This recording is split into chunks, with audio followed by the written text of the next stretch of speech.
Hello साथियों, very good morning. जय हिंद, वंदे मातरम।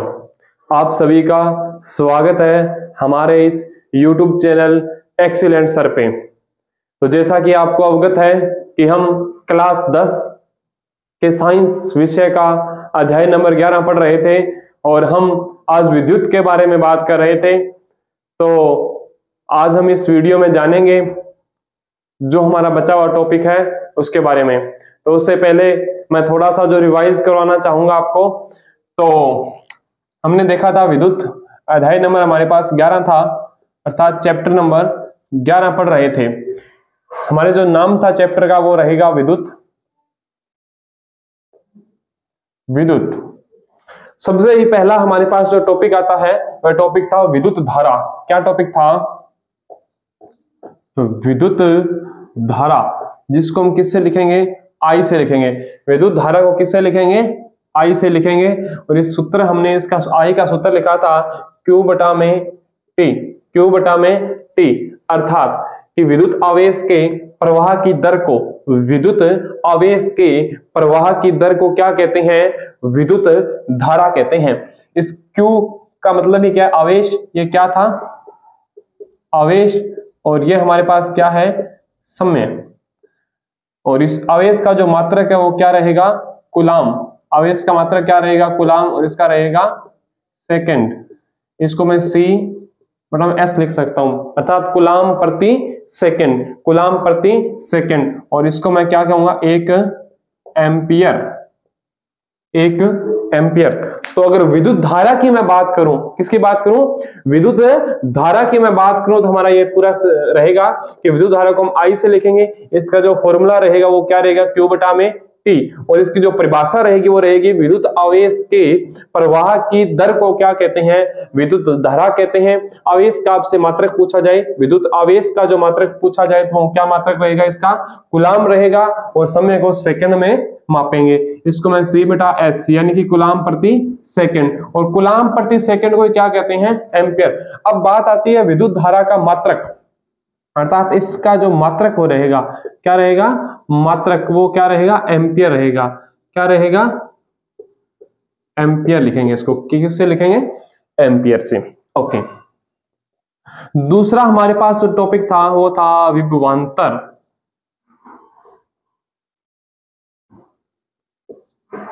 दूसरा हमारे पास टॉपिक क्या था? विभवांतर, जिसको मैं किससे लिख रहा था? V से। क्या लिख रहा था? V से। इसका जो फॉर्मूला लिखा वो क्या रहेगा? W बटा में Q। क्या रहेगा? W बटा में Q। W हमारे पास क्या है? किया गया कार्य। क्या है? किया गया कार्य। आप लिख सकते हो किया गया कार्य बटा में आवेश, अर्थात W बटा में Q। अर्थात कितना कार्य किया जा रहा है किसी भी परिपथ में दो बिंदुओं के बीच में, कितना कार्य किया जा रहा है उसे हम क्या बोलेंगे? विभवांतर कहेंगे। और इसका जो मात्रक होगा वो क्या होगा? वोल्ट। क्या होगा? वोल्ट। अच्छा, अब हमारे पास जो अगली बात आती है वो रहेगा किस विद्युत धारा को मापें किसमें। तो विद्युत धारा को मापने का जो हमारे पास यंत्र रहता है वो क्या होता है? विद्युत धारा को मापने पास हमारे पास जो यंत्र है वो क्या रहेगा? एमीटर। और जो विद्युत आवेश है इसको मापने के लिए क्या रहेगा हमारे पास? वोल्टमीटर। विद्युत आवेश मापने का जो यंत्र है वो क्या है हमारे पास? वोल्टमीटर। और जो विद्युत धारा मापने का है वो है एमीटर। ओके। तो हमने अभी तक 2 पॉइंट देखे हैं, एक विद्युत धारा और दूसरा विभवांतर। उसके बाद में हमारे पास जो तीसरा यहाँ पे टॉपिक था वो क्या था? परिपथ था। इसके बाद में जो तीसरा हमारे पास टॉपिक था वो था विद्युत परिपथ, अर्थात विद्युत परिपथ की मैं परिभाषा बोलूं तो आप क्या बोलोगे कि विद्युत का बंद व्यस्तित परिपथ, है ना? विद्युत का बंद व्यस्तित पथ क्या कहलाता है? विद्युत परिपथ कहलाता है। बंद व्यस्तित परिपथ का मतलब क्या हुआ कि आप जैसे कि एक बैटरी ले रहे हो, ये भी मैं आपको बताऊंगा। हमारे पास अवयव है, जैसे कि यहाँ से मैंने इस लाइन को यहाँ ले आया और यहाँ आके मैंने कोई भी इसमें बल्ब लगा दिया और यहाँ ले आया। यहाँ पे आप एमीटर लगा सकते हो और नीचे ला सकते हो, यहाँ कुंजी हो सकती है, ठीक है, यहाँ वोल्ट मीटर, जो भी मतलब कहने का मतलब जो बंद हो, इधर प्लस होता है, इधर ये माइनस होता है। तो ये हमारे पास विद्युत परिपथ कहला रहा था। उसके बाद में हमारी जो बुक में 4 नंबर टॉपिक है अवयव का, विद्युत अवयव। कौन से? विद्युत अवयव। विद्युत अवयव का मतलब है कि प्रतीक। विद्युत अवयव का मतलब क्या है? प्रतीक। अब देखिए कि मैंने यहाँ पे ये विद्युत बल्ब बनाया है, तो अगर वैसे मैं यहाँ पे बल्ब बनाऊं तो मेरे को ऐसे बनाना होगा और इसको ऐसे करना होगा, तो यहाँ पे बीच में एक वायर लगाना होगा, यहाँ पे तंतु लगाना होगा और ऐसे इस प्रकार मैं बल्ब बना सकता हूं। लेकिन हम बल्ब यहाँ पे ऐसे यूज नहीं करेंगे। और अगर मेरे को अब ये हमारे पास बल्ब है, ठीक है, तो अवयव है हमारे पास एक। अब ये मेरे पास बैटरी है, यहाँ पे ये क्या है? बैटरी। बैटरी का मतलब हम 2 या 2 से अधिक सेल लेंगे तो बैटरी बनेगी हमारे पास। तो अगर मेरे को ऐसे बैटरी को दर्शाना हो तो मैं ऐसे दर्शाऊंगा, यहाँ पे ये एक मैं ऐसे सेल बनाऊंगा, इधर प्लस लिखूंगा, इधर माइनस, और फिर दूसरा सेल इसके साथ जोड़ना है तो ऐसे इसको ऐसे जोड़ूंगा, फिर तीसरा जोड़ना है तो कुछ इस प्रकार जोड़ूंगा, मतलब 3 सेल ऐसे जोड़ने होंगे। तो ये स्ट्रक्चर न दर्शा के सीधा इस प्रकार दर्शा दिया जाता है, वो हमारे पास क्या? ये बैटरी है। इसकी बात करूं तो ये हमारे पास कुंजी है। ये हमारे पास क्या है? कुंजी है, तो मतलब स्विच है। तो अभी ये स्विच है जो ऑन स्विच है, इसके अंदर बिंदु है मतलब ऑन स्विच है, इसको मैं यहां से हटा दिया, मतलब अब हमारा स्विच क्या हो गया? ऑफ स्विच हो गया। तो इन्हें हम क्या बोलते हैं? अवयव बोलते हैं। तो 3 टॉपिक आपके क्लियर हुए, आप एक बार इसको देख सकते हैं। इसके बाद जो अगला हमारा टॉपिक है, 4th टॉपिक, वो हमारे पास रहने वाला है ओम का नियम। ओम का नियम। तो ये ओम वैज्ञानिक हुए थे जिन्होंने एक अच्छा सा नियम दिया था। वो हमारे पास क्या रहता है? V समानुपाती I, अर्थात जो V मतलब यहाँ पे विद्युत धारा, सॉरी विभवांतर है, और I हमारे पास यहाँ पे विद्युत धारा है। तो इसमें यह था कि जो विभवांतर जो वोल्टेज है वो I के समानुपाती रहता है, अर्थात I बढ़ेगी तो ये भी बढ़ेगा। लेकिन हम इसको V बराबर IR कर सकते हैं। इसका मतलब हमारे पास जो R है यहाँ पे क्या था? नियतांक है। हमारे पास क्या आ गया? ये नियतांक आ गया। तो ये हमारा ओम का नियम था। इस ओम के नियम पर ही आगे हमारा जो सारे स्ट्रक्चर है वो क्या है? निर्धारित है। इस पे ही हम आगे प्रतिरोध पढ़ेंगे। ये R हमारे पास यहाँ पे प्रतिरोध भी है, हम प्रतिरोध पढ़ेंगे। तो इस प्रतिरोध में हमारे को ये ओम का नियम यहाँ पे 100% काम आने वाला है। और बात करें इस चैप्टर की, तो इस विद्युत का जो चैप्टर है इसके अंदर ये ओम का नियम है जो सबसे प्रमुख नियम है और सबसे प्रमुख टॉपिक है। उसके बाद में जो अगला हमारे पास टॉपिक है हमारी बुक में वो है परिवर्ती प्रतिरोध। प्रतिरोध है, लेकिन 5 नंबर जो टॉपिक है वो है परिवर्ती प्रतिरोध। परिवर्ती प्रतिरोध क्या है कि अभी मैं आपको इमेज दिखा रहा हूं, आप उस इमेज को देखिए। देखिए कि आपको स्क्रीन पे एक इमेज दिखाई दे रही है ये। तो ये जो आपको जो दिखाई दे रहा है वो क्या है? हमारे पास परिवर्ती प्रतिरोध है। ये क्या है? ये परिवर्ती प्रतिरोध। देखिए इसके 2 वायर हैं, ये 2 वायर हैं जो एक परिपथ में लगा दिए जाते हैं, और इसके ऊपर एक स्लाइड दिखाई दे रही है आपको और एक बटन लगा हुआ दिखाई दे रहा है। जब मैं इस बटन को क्या करूंगा, ऐसे मतलब ये मान लो कि स्लाइड आपको जो दिखाई दे रही है, तो इस प्रकार इसको जब मैं आगे पीछे करूंगा, इसको आगे पीछे करूंगा तो क्या होता है कि हम विद्युत धारा को कम या ज्यादा कर सकते हैं। ओके, तो देखिए अब हमने अभी जो पढ़ा उसमें क्या था कि मान लो कि यहाँ पे एक ये स्लाइड लगी हुई है इस प्रकार, और यहाँ पे एक बटन लगा हुआ है। इस बटन को मैं यहाँ आगे पीछे करके क्या कर सकता हूँ? विद्युत धारा को कम कर सकता हूँ। किसमें परिवर्तन किए हुए? बिना वोल्टता में परिवर्तन किए हुए। मान लिया कि हमारे पास ये एक परिपथ है और इस परिपथ में मेरे पास जो बैटरी लगी हुई है, यहाँ पे जो बैटरी वो 12 वोल्टेज की है। कितनी वोल्टेज की है? 12 वोल्टेज की। तो इस वोल्टेज को मैं 9 वोल्टेज करना है तो मुझे यहाँ बैटरी बदलनी होगी। लेकिन अगर मेरे पास ये परिवर्ती प्रतिरोध लगा हुआ है तो हम क्या कर सकते हैं, इसमें ये बैटरी बदलने की आवश्यकता नहीं होगी।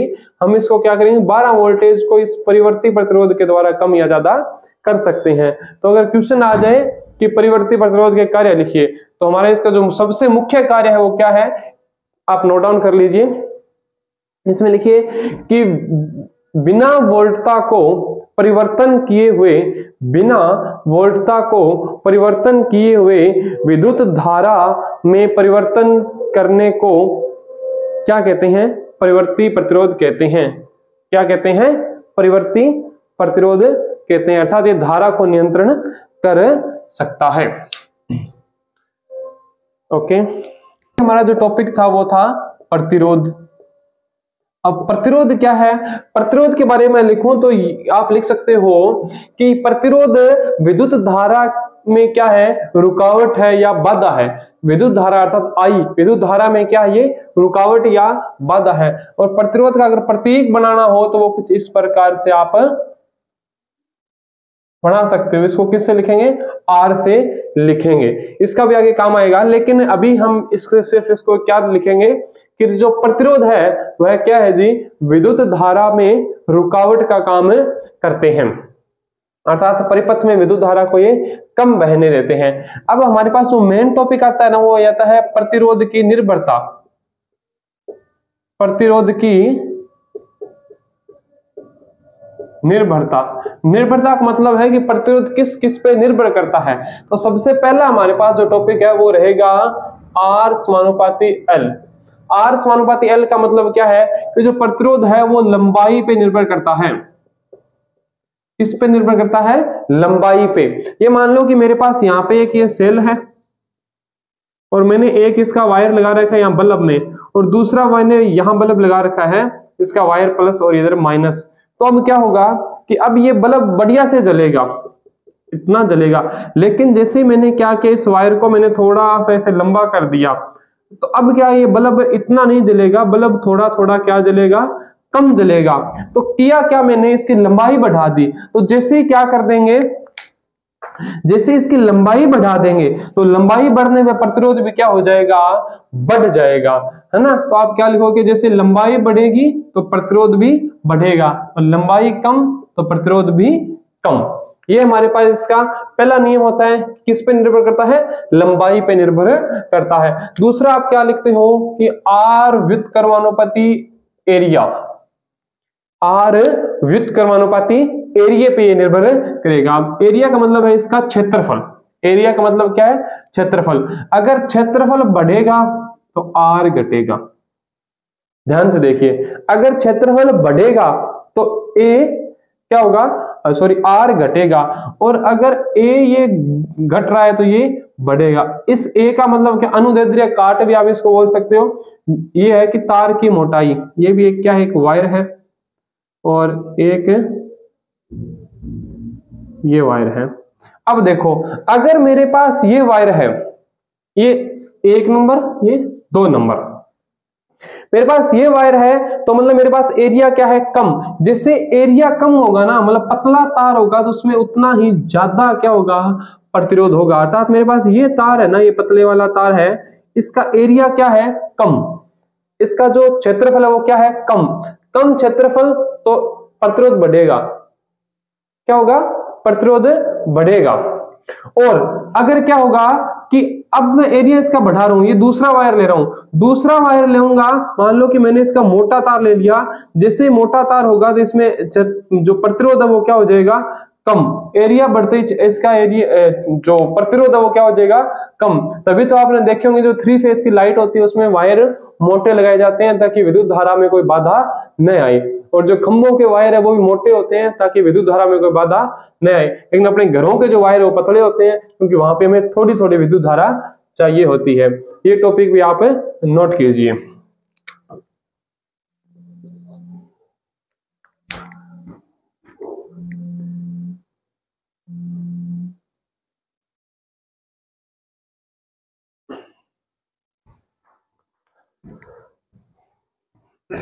उसके बाद में जो आगे का हमारा जो टॉपिक है वो रहेगा प्रतिरोधों का संयोजन।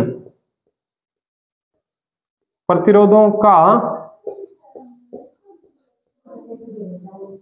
का संयोजन।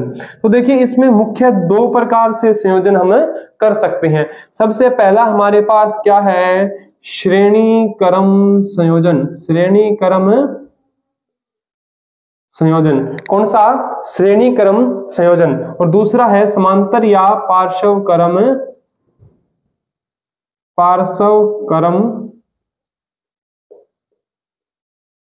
संयोजन। इसका जो फॉर्मूला है वो हमारे पास रहता है RS बराबर R1 प्लस में R2 प्लस में R3 प्लस में R4 आगे कितने भी Rn हो सकते हैं। और इसका जो फॉर्मूला रहेगा वो रहेगा 1 बटा में Rp बराबर 1 बटा में R1 प्लस में 1 बटा में R2 प्लस में 1 बटा में R3 आगे कितने भी 1 बटा में Rn हो सकते हैं। तो ये हमारे पास दो बढ़िया सूत्र रहेंगे। यहां से ही क्या रहता है कि यहां से न्यूमेरिकल क्वेश्चन पूछे जाते हैं, जैसे कि 2 ओम 3 ओम। मैंने आपको बताया नहीं, ओम का जो निशान था वो आपको मैं बता चुका हूं, ये ओम का यहाँ पे रहेगा हमारे प्रतिरोध का। हमारे पास ऐसा होता है कि 2 ओम 4 ओम और 6 ओम को श्रेणी क्रम संयोजन में संयोजित किया जाता है, तो इसका तुल्य प्रतिरोध बताइए या विद्युत धारा का मान बताइए। तो हमें इसमें ये सूत्र लगाना होगा। और हमें पूछ लिया जाए पार्श्व क्रम में संयोजित किया जाता है, जैसे क्वेश्चन हो सकता है कि 2 ओम 4 ओम और 6 ओम को पार्श्व क्रम में संयोजित किया जाता है, तो विद्युत धारा का मान बताइए या विभवांतर का मान बताइए या तुल्य प्रतिरोध का मान बताइए। तो हमें इस फॉर्मूले से क्या करना है, वो हमें निकालना है। तो ये हमने बात करी थी।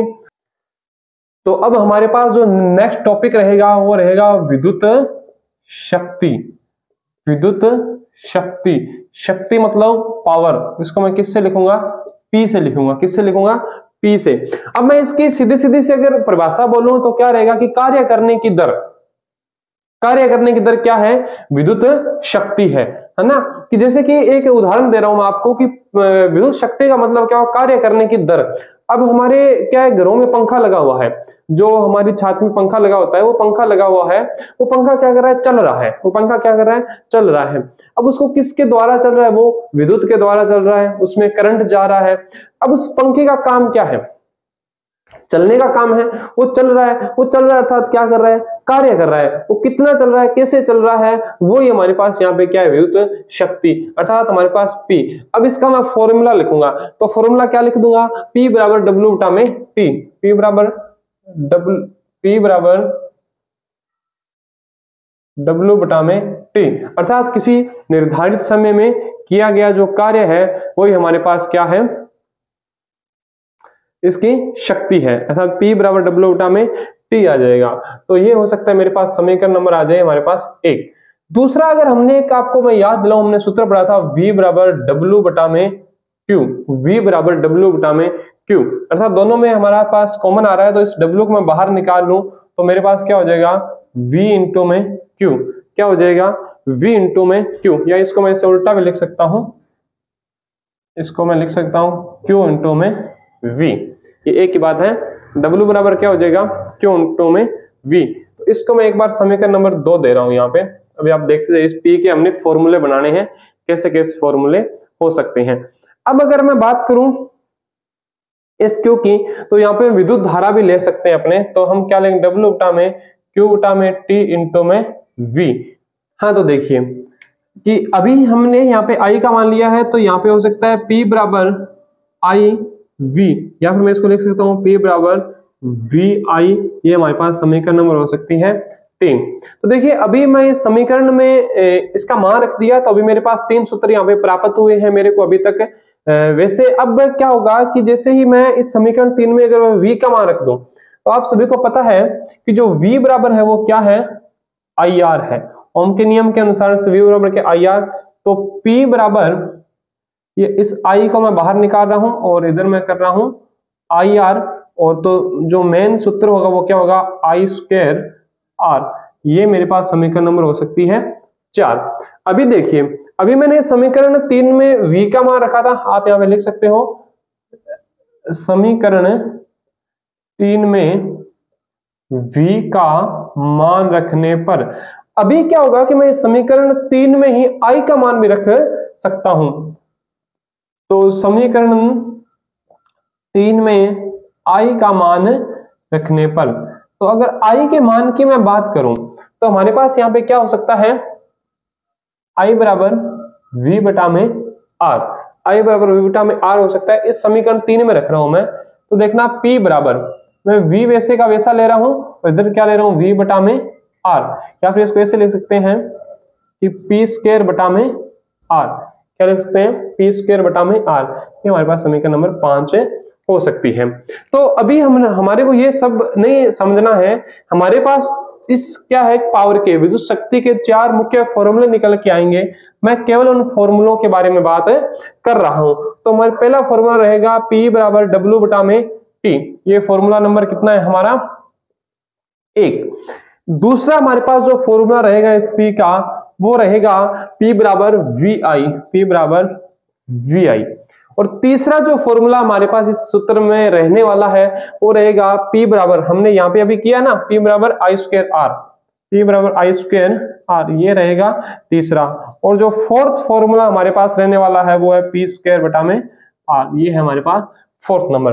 तो विद्युत शक्ति का टॉपिक हमारे पास इतना ही रहेगा कि जो कार्य करने की दर है वो विद्युत शक्ति है, और हमारे से इससे भी कुछ न्यूमेरिकल क्वेश्चन पूछे जाएंगे। हो सकता है हमें उसमें दे दे इतने घंटे तक वो चल रहा है पंखा, तो उसकी शक्ति कितनी होगी, तो हम क्या उस चलने वाले समय में समय का क्या कर देंगे, भाग देंगे उसमें। और हमारे से ये पूछ ले कि उसकी शक्ति कितनी होगी, अगर उसमें वोल्टेज इतना है और उसकी इतनी विद्युत धारा है, तो वोल्टेज और विद्युत धारा का मान हमारे पास होगा, तो दोनों को हम क्या कर लेंगे, इंटू कर लेंगे। अगर हमारे पास आई दे दे, मतलब विद्युत धारा दे दे, प्लस में हमें ये दे दे कि इसमें इतने प्रतिरोध है 2 ओम 4 ओम, तो हम आई को स्क्वायर करके और आर में उसका गुणा कर देंगे। और अगर हमारे को आई भी न दे, हमें सिर्फ और सिर्फ वोल्टेज दे दे, कितनी वोल्टेज की बैटरी है और ये विद्युत इस आर का मान दे दे, और हमसे पावर का मान पूछ ले, तो वी स्क्वायर करके आर का उसमें भाग देंगे। तो ये चारों फॉर्मूले आप क्या कर लीजिए, नोट डाउन कर लीजिए।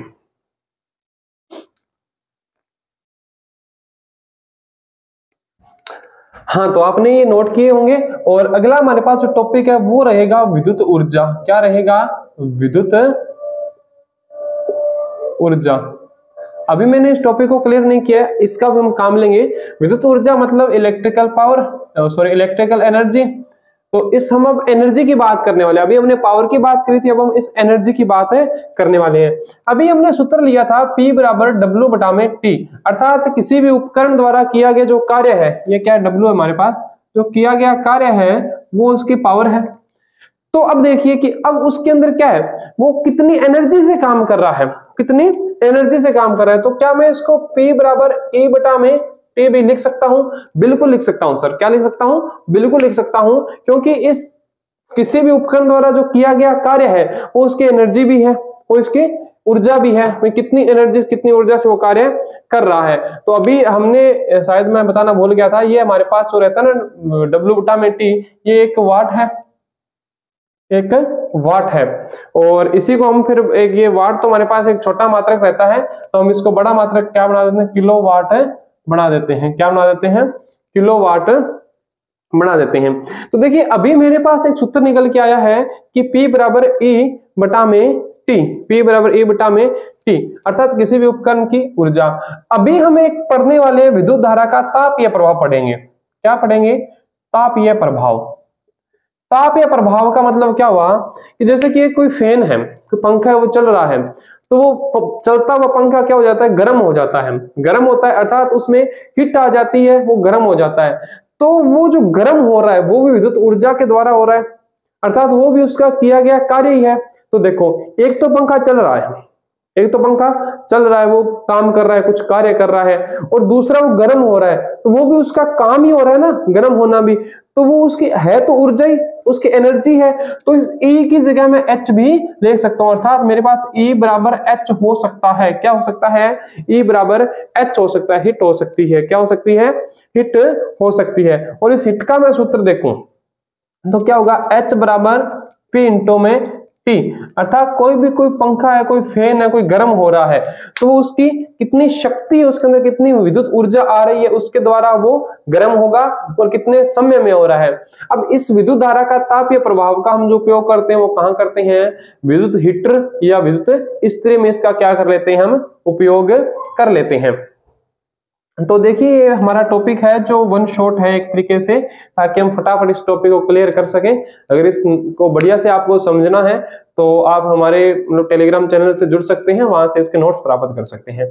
तो देखिए अभी हमारे मेरे पास H आ गया, तो अब इस H के भी मैं और इस हिट के भी मैं फॉर्मूले और प्राप्त कर सकता हूं। क्या, P के मान रख के।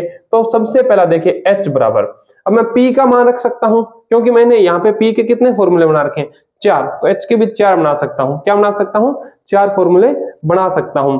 तो सबसे पहले तो हमारे पास यही बन गया, इस P की जगह मैंने W बटा T रखो भले कुछ नहीं, लेकिन हमने P इंटू में T रख सकते हैं। दूसरा फॉर्मूला हमारे पास हो सकता है VI इंटू में T। तीसरा फॉर्मूला हमारे पास हो सकता है H I square R into में T। और जो चौथा फॉर्मूला हमारे पास हो सकता है H बराबर V स्क्वायर बटा में R इंटू में T। ये हमारे पास 4 फॉर्मूले से हिट के हो सकते हैं।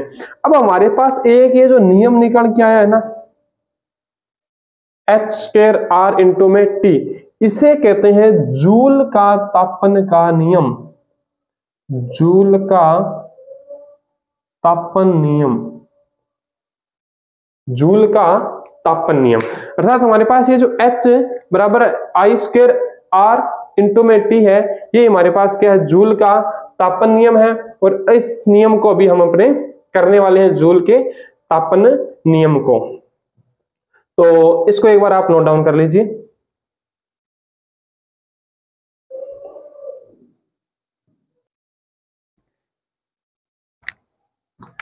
हाँ, तो देखिए अब हमारा जो आगे का नेक्स्ट टॉपिक रहता है वो रहेगा विद्युत, क्या रहेगा, विद्युत धारा का, विद्युत धारा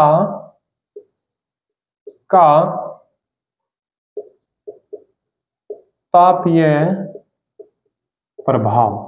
विद्युत धारा का तापीय प्रभाव, पहले आप इसको नोट डाउन कर सकते हो। विद्युत धारा के तापीय प्रभाव का मतलब क्या है कि जो ऊर्जा विद्युत कार्य में खर्च होती है ना, इसमें आप क्या लिखोगे, मैं थोड़ा सा लिख देता हूं कि विद्युत, जो ऊर्जा विद्युत युक्तियों में क्या होती है, खर्च होती है, ये जो विद्युत युक्तियों को मिलती है, उसमें से कुछ ऊर्जा का उपयोग क्या होता है, वो अपने काम में ले लेता है, तथा कुछ ऊर्जा किसमें बदल जाती है, ऊष्मा में बदल जाती है ना।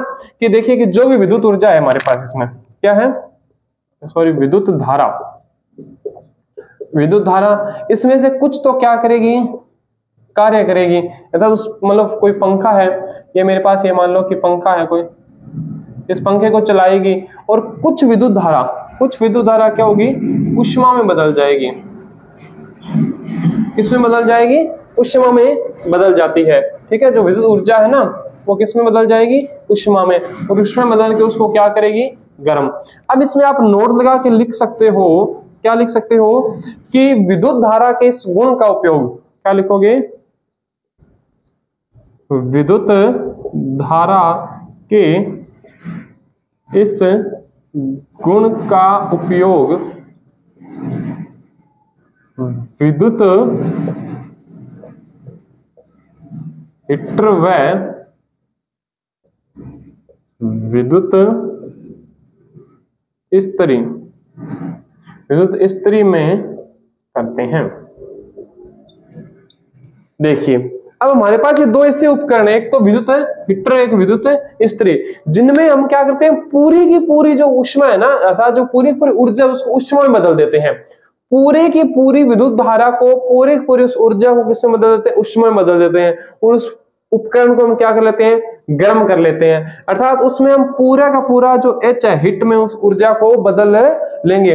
अभी पंखे में हम क्या देख रहे थे कि दो प्रकार से, कुछ तो इसमें कार्य करवाएगा और कुछ ये क्या होगी, ऊष्मा में बदल जाएगी।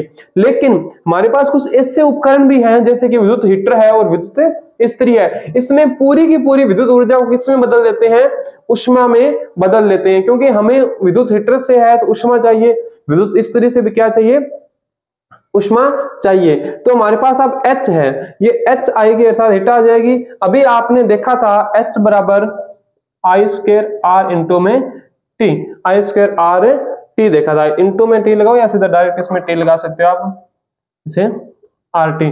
तो ये हमारे पास क्या था, जूल का नियम, क्या था, जूल का नियम। अब इस जूल के नियम के तहत हम क्या होता है कि ये हमारे पास जो H है वो कुछ अलग से निर्भर करता है। तो उसमें हम क्या लिख सकते हैं, H समानुपाती आई स्क्वायर, S समानुपाती आई स्क्वायर। इसका मतलब क्या है, समानुपाती, समानुपाती का मतलब है कि जो ऊष्मा है वो ऊर्जा के वर्ग के समानुपाती होती है। क्या लिखोगे कि जो हीट है, क्या है, जो हीट है, जो ऊष्मा है जो इसको गर्म कर रही है, वो इस विद्युत धारा के वर्ग के समानुपाती होती है। कहने का मतलब आपके पास प्रेस है, कुछ ऐसा मान सकते हो, आपके पास ये प्रेस है, ठीक है, तो इस प्रेस के यहाँ पे तार लगा हुआ है, इसके अंदर विद्युत धारा आ रही थी 5 एम्पियर, तो विद्युत प्रेस उतना ही गर्म होगा। इसमें विद्युत धारा आएगी मान लो 10 एम्पियर, तो थोड़ा और ज्यादा गर्म, 12 एम्पियर तो और ज्यादा गर्म। अर्थात ये H इसके क्या रहते हैं, समानुपाती रहते हैं। विद्युत धारा बढ़ेगी तो उसमें ऊष्मा भी बढ़ेगी। दूसरी बात, H समानुपाती R, H समानुपाती क्या रहता है, R, अर्थात प्रतिरोध के भी क्या रहता है, समानुपाती रहता है। अब ये प्रतिरोध के समानुपाती कैसे रहता है कि मान लो कि ये आपके पास प्रेस है, इस प्रेस में आपने कभी देखा हो तो कुछ इस प्रकार से नीचे इसका एक पत्ता लगा हुआ होता है।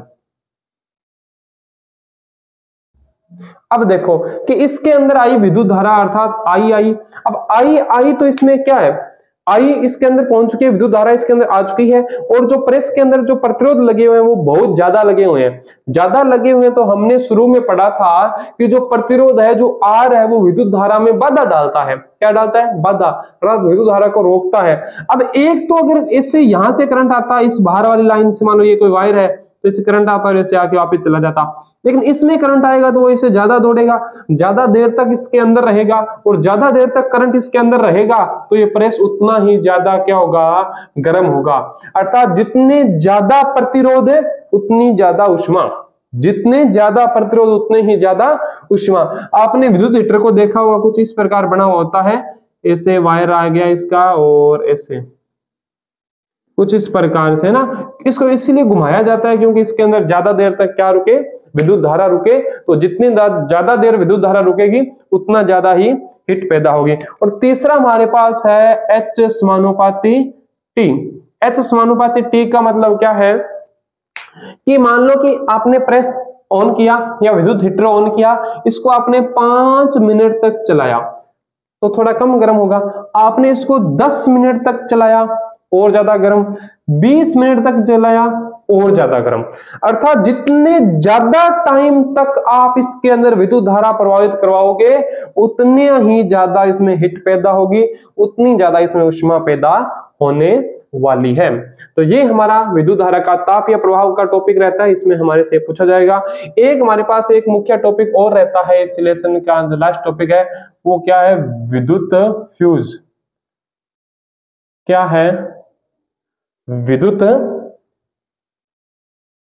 फ्यूज। विद्युत फ्यूज का आप क्या लिखोगे कि यह धातु या मिश्र धातु का बना हुआ होता है। किसका बना होता है, ये धातु या मिश्रातु का बना हुआ होता है। ये देखना कि लाइट को मतलब कंट्रोल करने में काम आते हैं। और ये पहले के टाइम की बात करूं तो गटाउट की तरह पीछे लगे हुए होते थे और वहां से क्या डायरेक्ट डाल दिए जाते थे। लेकिन अभी जो क्या है कि आजकल नए तरीके के जो फ्यूज आ चुके हैं। पहली बात तो आपको ये एक चित्र दिखाई दे रहा है, देखिए इसे MC बोलते हैं अपने, है ना। इसके द्वारा आजकल क्या है, लाइट ऑटोमेटिक आगे से कट कर देता है ये। और या फिर आजकल के जो उपकरण है उनमें ऑटोमेटिक फ्यूज लगे हुए होते हैं, जैसे कि फ्रिज है हमारे पास, टीवी है, इनके अंदर उनके अंदर ही फ्यूज लगे हुए होते हैं जो लाइट को कट कर देते हैं। तो ये हमारा टॉपिक था, लेसन हमारा 11 विद्युत चैप्टर था। तो हमने इस चैप्टर को कंप्लीट कर दिया है और मिलते हैं अपने आगे नेक्स्ट टॉपिक के साथ। आप इस कंप्लीट जो हमारी वीडियो इसके नोट्स बना लीजिए। हमने 30 मिनट के अंदर पूरे लेसन को कंप्लीट कर दिया है और आप बढ़िया से इसके नोट्स बना लीजिए। और इसके जो क्वेश्चन की बात है तो क्वेश्चन अपने क्या करने वाले हैं आगे अगली वीडियो में करेंगे। जो न्यूमेरिकल क्वेश्चन वो सारे एक दिन क्वेश्चन करेंगे। तब तक के लिए आप बने रहें हमारे इस चैनल पे।